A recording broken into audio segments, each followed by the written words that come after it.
Inilah soal virus dan imun yang harus diketahui. Ya, akhir-akhir ini banyak sekali orang yang membahas tentang virus dan kekebalan tubuh.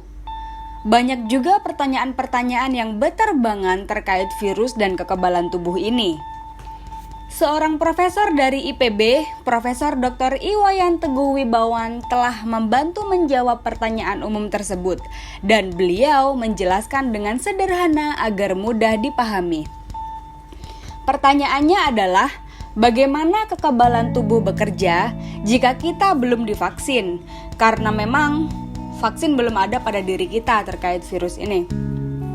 Berikut penjelasan tentang imunologi awam. Penjelasan umum dengan memakai model penyakit viral, yakni infeksi virus corona. 1.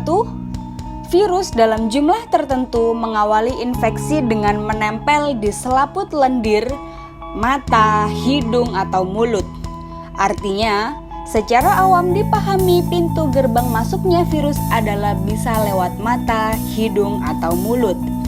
Maka, jika tidak yakin tangan kita bersih, jangan menguncek mata, jangan pegang hidung, apalagi ngupil, dan jangan juga menyekam mulut pakai tangan atau sapu tangan bekas ingus. Tutup gerbang ini dengan menjaga supaya selaput lendir tetap bersih.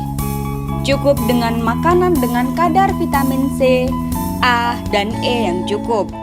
Makan buah, sayur segar, kecambah, dan tempe. Khusus vitamin E, buah dan sayur yang berwarna ungu. Pintu gerbang terbuka bisa karena kurang vitamin-vitamin tadi, iritasi debu, dan amoniak, khususnya yang bekerja di kandang atau pabrik ya. 2. Virus tidak bisa berbiak di luar sel, jadi dia harus masuk ke dalam sel sasarannya.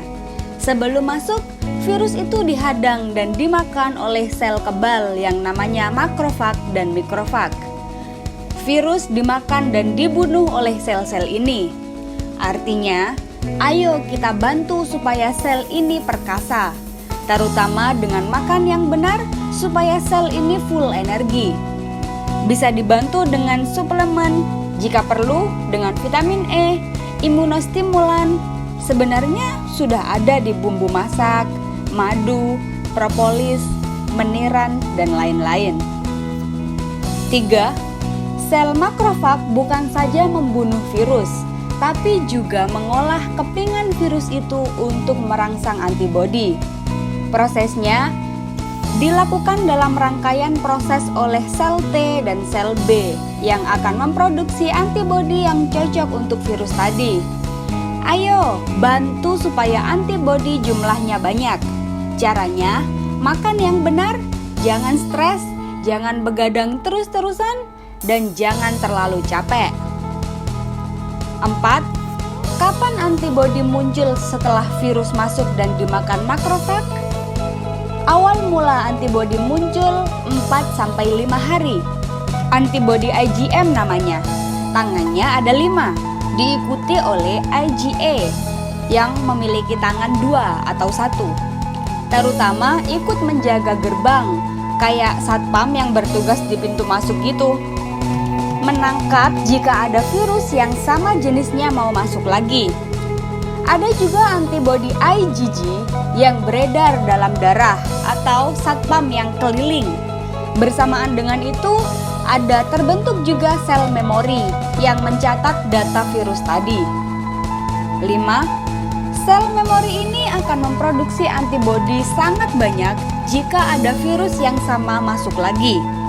Antibodi yang terbanyak adalah antibodi IgG yang bersirkulasi di dalam darah. Dibutuhkan waktu relatif cepat untuk memproduksi antibodi. Puncaknya terjadi antara 2-3 minggu. 6. Antibodi yang terbentuk ini akan menangkap virus sehingga virus tidak bisa nempel lagi di sel kita dan virus yang diikat antibodi ini akan dimakan jauh lebih mudah dan lebih banyak oleh makrofag dan mikrofag. Antibodi seperti bumbunya virus dan lebih doyan dimakan. Artinya, jika terjadi infeksi, tubuh kita tidak diam, tapi bereaksi melawan virus.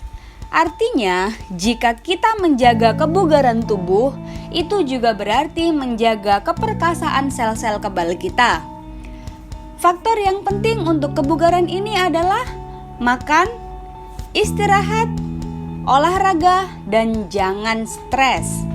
Kekebalan itu ibarat satpam, virus itu ibarat maling. Maka kita bantu kerja satpam jangan sampai overload dengan mengurangi maling, yaitu dengan menjaga kebersihan kita dan lingkungan. Mandi keramas paling efektif menghilangkan virus yang menempel di tubuh kita. Disinfeksi lingkungan misalnya ngepel, melap-lap dengan perabot rumah dengan cairan disinfektan, mengurangi kunjungan tamu dan sejenisnya sama dengan mengurangi jumlah maling atau mengurangi virus tersebut.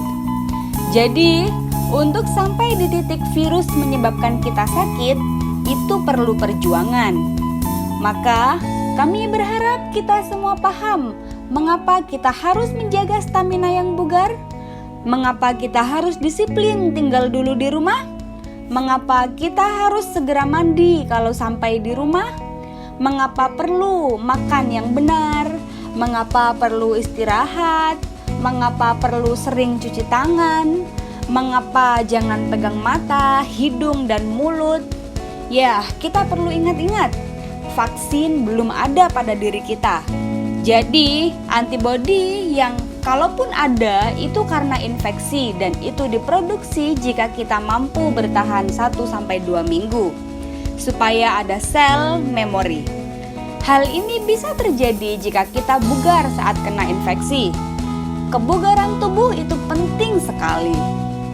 Orang tua dan anak-anak atau bayi adalah populasi yang rentan karena kekebalan tubuh yang sudah tua sudah mengalami uzur dan anak-anak kekebalan tubuhnya belum matang semua. Ya, baiklah. Kita optimis kita bisa melalui badai virus COVID-19 ini dan tetap waspada. Semoga Tuhan semesta alam melindungi kita semua. Sampai jumpa di video selanjutnya bersama Berita Debat.